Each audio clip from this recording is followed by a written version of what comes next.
നമസ്കാരം. 2021 നിയമസഭാ തെരഞ്ഞെടുപ്പിൽ കേരളത്തിലുള്ള ഒരു രാഷ്ട്രീയ കീഴ്വഴക്കമനുസരിച്ച് അന്നത്തെ LDF സർക്കാർ, പിണറായി വിജയൻ സർക്കാർ മാറുകയും UDFന് ഒരു വലിയ വിജയം ലഭിക്കുകയും UDFന് സർക്കാർ രൂപീകരിക്കാൻ കഴിയും എന്ന ഒരു വിചാരവും ഉണ്ടായിരുന്നു. UDFനും കോൺഗ്രസ് നേതാക്കൾക്കുമൊക്കെ അത് അങ്ങനെ ഒരു അവസരം ലഭിക്കും എന്നവർ അന്ന് കരുതിയിരുന്നതാണ്. പക്ഷേ അവരെ ഞെട്ടിച്ചുകൊണ്ടാണ് 2021 പിണറായി വിജയൻ സർക്കാരിന് തുടർ ഭരണം ലഭിക്കുന്നത്. ആ തുടർ ഭരണത്തിൻ്റെ ആഘാതത്തിൽ നിന്നും കോൺഗ്രസ് നേതാക്കൾ ഇപ്പോഴും മുക്തരായിട്ടില്ല. ഏതാണ്ട് 10 കൊല്ലത്തോളം അധികാരത്തിന് പുറത്തിരിക്കേണ്ടി വരിക എന്ന് പറഞ്ഞാൽ കേരളത്തിലെ കോൺഗ്രസിന് അന്യമായ ഒരു അനുഭവമാണ്. അതായത് ഓരോ 5 വർഷം കഴിയുമ്പോഴും LDFും UDFും മാറി മാറി വരുന്ന ഒരു രാഷ്ട്രീയ സാഹചര്യമായിരുന്നു കേരളത്തിൽ ഉണ്ടായിരുന്നത്. അതായത് LDFും UDFും എന്ന പേരിൽ 2 മുന്നണികളായി കക്ഷികൾ നിൽക്കുക, ഇവർ രണ്ടുപേരും മാത്രമുള്ള ഒരു രാഷ്ട്രീയ ഭൂമിക ഒരുക്കുക. അതിനുശേഷം ഇത്തരത്തിൽ BJP എന്ന ഒരു മൂന്നാം കക്ഷി അവിടെ ഉണ്ടെങ്കിലും അവർക്ക് വലിയൊരു രാഷ്ട്രീയ സ്വാധീനം ഉണ്ടായിരുന്നില്ല. പ്രധാനപ്പെട്ട അവരുടെ മണ്ഡലങ്ങളിൽ ഒഴിച്ചാൽ ബാക്കി മണ്ഡലങ്ങളിലെല്ലാം 2000-ഓ 3000-ഓ വോട്ടുകൾ മാത്രമാണ് അന്ന് BJPക്ക് ഉണ്ടായിരുന്നത്. അതുകൊണ്ട് തന്നെ LDFിൽ UDFനും ഉണ്ടാകുന്ന ചെറിയ വോട്ട് ശതമാനം, 1%, 2% ഒക്കെ വ്യത്യാസം, വലിയ വ്യത്യാസം സീറ്റുകളുടെ എണ്ണത്തിൽ ഉണ്ടാവുകയും ഭരണങ്ങൾ അങ്ങോട്ടും ഇങ്ങോട്ടും മാറി മാറി വരികയും ഒക്കെ ചെയ്യുമായിരുന്നു. പക്ഷേ ഇപ്പോൾ രാഷ്ട്രീയ സാഹചര്യം മാറുന്നു. BJP ഒരു ശക്തമായ സാന്നിധ്യമായി അവിടെയുണ്ട്. 3000, 2000, 5000 എന്നിങ്ങനെയുള്ള BJPയുടെ വോട്ടുകൾ ഓരോ മണ്ഡലത്തിലും 20,000-ഉം 30,000-ഉം 40,000-ഉം ഒക്കെ ആയി വർദ്ധിച്ചിട്ടുണ്ട്. അതുകൊണ്ട് തന്നെ കേരളത്തിൻ്റെ രാഷ്ട്രീയ സ്വഭാവത്തിന് മാറ്റം വന്നിരിക്കുന്നു. ചെറിയൊരു ചാഞ്ചാട്ടത്തിനൊന്നും ഒരു കാരണവശാലും സർക്കാരുകളെ മറിച്ചിടാൻ കഴിയില്ല എന്ന ഒരു സാഹചര്യം ഉണ്ടായിരിക്കുന്നു.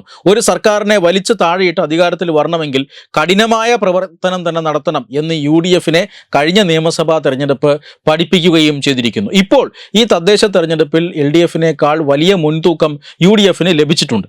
അതുകൊണ്ട് തന്നെ UDF വലിയൊരു ആത്മവിശ്വാസത്തിലാണ്. ഇത്തവണ 2026 തെരഞ്ഞെടുപ്പിൽ, നിയമസഭാ തെരഞ്ഞെടുപ്പിൽ LDFനെ, പിണറായി വിജയൻ സർക്കാരിനെ താഴെ ഇറക്കി UDFന് ഭരണം അല്ലെങ്കിൽ സർക്കാർ രൂപീകരിക്കാം എന്നൊരു ആത്മവിശ്വാസം അവരുടെ ഇടയിൽ ഉണ്ടായി കഴിഞ്ഞിരിക്കുന്നു. മാത്രമല്ല ഈ ആത്മവിശ്വാസം കൊണ്ട് തന്നെ മുഖ്യമന്ത്രി ആരാകണം, മന്ത്രിമാരാരാകണം, ഏതൊക്കെ വകുപ്പുകൾ ഏതൊക്കെ ഘടകകക്ഷികൾക്ക് ലഭിക്കണം, ഏതൊക്കെ നിയോജക മണ്ഡലങ്ങളിൽ ആരൊക്കെ മത്സരിക്കണം എന്നത് സംബന്ധിച്ച് വലിയ തർക്കം പ്രത്യേകിച്ചും കോൺഗ്രസിനുള്ളിൽ തുടരുകയാണ്. നിരവധി സീറ്റ് മോഹികൾ ഇപ്പോൾ തന്നെ കോൺഗ്രസിലുണ്ട്. പല മണ്ഡലങ്ങളിലും സമൂഹ മാധ്യമങ്ങളിലൂടെ ഞാനാണ് ഇവിടെ മത്സരിക്കാൻ പോകുന്നത് എന്ന തോന്നൽ ഉളവാക്കുന്ന രീതിയിൽ ഒന്നിലധികം കോൺഗ്രസ് നേതാക്കൾ പ്രവർത്തിക്കുന്നുണ്ട്. അവർ ഫേസ്ബുക്ക് അക്കൗണ്ടിലൂടെ സ്ഥാനാർത്ഥിത്വം പ്രഖ്യാപിക്കുന്നു. താനാണ് അടുത്ത് ഇവിടെ MLA സ്ഥാനത്ത് മത്സരിക്കാൻ പോകുന്നത് എന്ന പ്രതീതി ഉണ്ടാക്കുന്നു. അതിനുവേണ്ടി പ്രചാരണം ആരംഭിക്കുന്നു. പക്ഷേ ഇതൊന്നും നേതൃത്വത്തിൻ്റെ അറിവോടെയല്ല. ഒന്നിലധികമോ ആളുകൾ ഇത്തരത്തിൽ മണ്ഡലങ്ങളിൽ പ്രവർത്തിക്കുന്നുണ്ട്. ഇത് നേതാക്കൾക്ക് വലിയ തലവേദന സൃഷ്ടിക്കുന്നുണ്ട്. താഴെത്തട്ട് മുതൽ, അതായത് നിയോജക മണ്ഡലം തലം മുതൽ മുഖ്യമന്ത്രി പദത്തിലേക്ക് വരെ വലിയ തരത്തിലുള്ള തമ്മിലടി കോൺഗ്രസിൽ രൂക്ഷമാണ്. VD സതീശനും K സുധാകരനും K മുരളീധരനും KC വേണുഗോപാലും അങ്ങനെ നിരവധി ആളുകളാണ് മുഖ്യമന്ത്രി സ്ഥാനത്തിന് വേണ്ടി, രമേശ് ചെന്നിത്തലയും അടക്കമുള്ള ആളുകൾ മുഖ്യമന്ത്രി സ്ഥാനത്തിന് വേണ്ടി മത്സരിക്കുന്നത്. മന്ത്രിമാരാകാൻ മത്സരം ഇപ്പോൾ തന്നെ തുടങ്ങിക്കഴിഞ്ഞിരിക്കുന്നു. മണ്ഡലങ്ങളിൽ ആരൊക്കെ സ്ഥാനാർത്ഥികളാകണം എന്നുള്ളതിനെക്കുറിച്ച് കൂട്ടയടി നടക്കുകയും ചെയ്യുന്നു. ഈ അടി ഒഴിവാക്കാനായി ഇപ്പോൾ KC വേണുഗോപാൽ തന്നെ രംഗത്തെത്തിയിരിക്കുകയാണ്. അദ്ദേഹം കഴിഞ്ഞ ദിവസം അവരുടെ യോഗത്തിൽ, തെരഞ്ഞെടുപ്പ് കമ്മിറ്റി യോഗത്തിൽ പറഞ്ഞത് സ്ഥാനാർത്ഥിത്വത്തിന് വേണ്ടി അടിവെക്കരുത്, സ്വയം സ്ഥാനാർത്ഥിയായി പ്രഖ്യാപിക്കുന്നവർക്ക് ഒരിക്കലും സീറ്റ് കൊടുക്കില്ല എന്നാണ്. സീറ്റ് അടികൂടി വാങ്ങിയതിന് ശേഷം ആ മണ്ഡലത്തിൽ നിന്ന് മത്സരിച്ച് തോറ്റാൽ ഒരു കാരണവശാലും ഈ ജയിച്ചു കഴിഞ്ഞാൽ കശുവണ്ടി വികസന കോർപ്പറേഷൻ MD, പുന്നയ്ക്ക വികസന കോർപ്പറേഷൻ MD ഇങ്ങനെയുള്ള സ്ഥാനങ്ങളൊന്നും നൽകുകയില്ല എന്നും പറഞ്ഞിരിക്കുകയാണ്. അതുകൊണ്ട് തന്നെ സ്ഥാനാർത്ഥികളായി വരാൻ വേണ്ടി അടികൂടണ്ട, സാധാരണഗതിയിൽ സ്ഥാനാർത്ഥികളായി മത്സരിക്കുകയും തെരഞ്ഞെടുപ്പിൽ തോൽക്കുകയും ഒക്കെ ചെയ്യുമ്പോഴാണ് അങ്ങനെ തോറ്റ നേതാക്കൾക്കാണ് ഇങ്ങനെയുള്ള പദവികൾക്കൊക്കെ കൊടുക്കാറ് ഈ കോൺഗ്രസിൻ്റെ ഒരു രീതി അനുസരിച്ച്. അതുകൊണ്ട് തന്നെ അതിനി ഉണ്ടാവില്ല.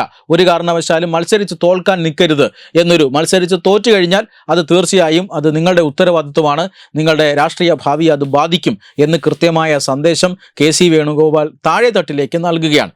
പക്ഷേ മുഖ്യമന്ത്രി സ്ഥാനത്തേക്ക് ആര് എന്നുള്ളതിനെക്കുറിച്ചുള്ള ചർച്ചകളും കടുംപിടുത്തങ്ങളും പിടിവലികളും ഇപ്പോഴും നടക്കുകയാണ്. KC വേണുഗോപാൽ അടക്കം അത് മത്സര രംഗത്തുണ്ട് എന്ന് നമുക്കറിയാം. കഴിഞ്ഞ ദിവസം ഒരു സ്വിഗ്ഗിക്കാരൻ്റെ ബൈക്കിൽ കയറി, ഒരു ഡെലിവറി വ്യക്തിയുടെ ബൈക്കിൽ കയറി അദ്ദേഹം ഡെലിവറി തൊഴിലാളികളുടെ സാഹചര്യങ്ങൾ പഠിക്കാനായി യാത്ര ചെയ്യുന്നതൊക്കെ കണ്ടു. ഇങ്ങനെ ഒരു യാത്രയിലൂടെ ഒരു 5-10 മിനിറ്റ് ബൈക്കിന് പുറകിലിരുന്ന് യാത്ര ചെയ്യുന്നതിലൂടെ അവരുടെ എന്തൊക്കെ പ്രശ്നങ്ങൾ KC വേണുഗോപാലിന് പഠിക്കാൻ സാധിക്കുമെന്നറിയില്ല. പക്ഷേ എന്തായാലും അങ്ങനെ ഒരു തെരഞ്ഞെടുപ്പ് സ്റ്റണ്ട്, PR വർക്ക് അതൊക്കെ എല്ലായിടത്തും നടക്കുന്നുണ്ട്. താഴെ തട്ടിലുള്ളവർക്ക് തീർച്ചയായും അവർ ഒരു മുന്നറിയിപ്പ് കൊടുത്തിട്ടുണ്ട്. പക്ഷേ മുകളിൽ കിടന്ന് അടികൂടുന്നവർക്ക് ആര് മുന്നറിയിപ്പ് കൊടുക്കും എന്ന ചോദ്യം അത് ബാക്കിയായി നിൽക്കുകയാണ്. നേരത്തെ തന്നെ കോൺഗ്രസ് ഹൈക്കമാൻഡ് മുഖ്യമന്ത്രി സ്ഥാനമോഹികളെ വിളിച്ചു വരുത്തി ആരെയും മുഖ്യമന്ത്രി സ്ഥാനാർത്ഥിയായി പ്രഖ്യാപിക്കില്ല, വിജയിച്ചതിന് ശേഷം MLA-മാരുടെ പിന്തുണ അനുസരിച്ച് ഹൈക്കമാൻഡ് തീരുമാനിക്കും എന്നൊക്കെ പറഞ്ഞു കേൾക്കുന്നുണ്ട്. എന്തായാലും KC വേണുഗോപാൽ അടക്കമുള്ളവർ കേരളത്തിൽ മുഖ്യമന്ത്രി സ്ഥാനാർത്ഥിയായി രംഗത്തുണ്ട് എന്ന് കോൺഗ്രസിനകത്തുള്ളവർ തന്നെ അടക്കം പറയുന്നുണ്ട്. തമ്മിൽ തല്ല് ഒഴിവാക്കാൻ നേതാക്കന്മാർ കിണഞ്ഞു പരിശ്രമിക്കുകയാണ്. അതേസമയം മറുഭാഗത്ത് 3ാം പിണറായി വിജയൻ സർക്കാർ എന്ന ലക്ഷ്യത്തോടുകൂടി LDF മുന്നോട്ട് പോകുന്നുമുണ്ട്. എന്തായാലും തമ്മിലടിച്ച് അവസാനം തുടർഭരണം പിണറായിയുടെ കയ്യിൽ വെച്ചു കൊടുക്കുമോ എന്നൊരു സംശയം കോൺഗ്രസിനകത്തെ ചില നേതാക്കന്മാർക്ക് തന്നെ ഇപ്പോൾ വന്നു തുടങ്ങിയിരിക്കുന്നു. വെബ് ഡെസ്ക് തത്തുമൈ news. Brought you by Kerala AIDS control society. HIV AIDS സംബന്ധമായ സംശയങ്ങൾക്ക് 1097 എന്ന 24 മണിക്കൂറും പ്രവർത്തിക്കുന്ന ടോൾ ഫ്രീ നമ്പറിലേക്ക് വിളിക്കുക. വാട്സാപ്പിലും ഫേസ്ബുക്കിലും ഒക്കെ സ്റ്റാറ്റസ് അപ്ഡേറ്റ് ചെയ്യാറുണ്ടല്ലോ. HIV സ്റ്റാറ്റസോ HIV പിടിപെടാനുള്ള സാഹചര്യങ്ങളിൽ കൂടി അറിഞ്ഞോ അറിയാതെയോ കടന്നു പോയിട്ടുണ്ടാവാം. എന്ത് തന്നെയായാലും മുൻകൂട്ടി പരിശോധിച്ച് HIV സ്റ്റാറ്റസ് അറിയൂ. സൗജന്യ HIV പരിശോധനയും കൗൺസിലിങ്ങും ആരോഗ്യ കേന്ദ്രങ്ങളിൽ പ്രവർത്തിക്കുന്ന ICTC അഥവാ ജ്യോതിസ് കേന്ദ്രങ്ങളെ സമീപിക്കുക. നിങ്ങളുടെ സ്റ്റാറ്റസ് എന്തായാലും വിവരങ്ങൾ രഹസ്യമായി സൂക്ഷിക്കുന്നതായിരിക്കും.